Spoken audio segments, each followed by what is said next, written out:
ஆண்டவரை ஏற்றுக்கொண்ட அந்த லேகியோனை குறித்து வாசிக்கிறோம்.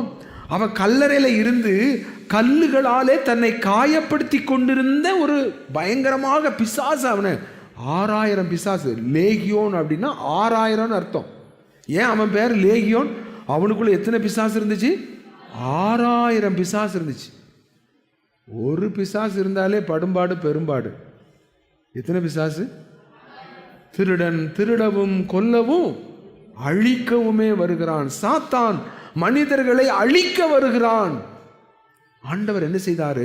நானோ அவைகளுக்கு ஜீவன் உண்டாயிருக்கவும் அந்த ஜீவன் பரிபூரணப்படவும் வந்தேன் என்று ஆண்டவர் நமக்கு விடுதலையை கொடுக்க இயேசு வந்தார்.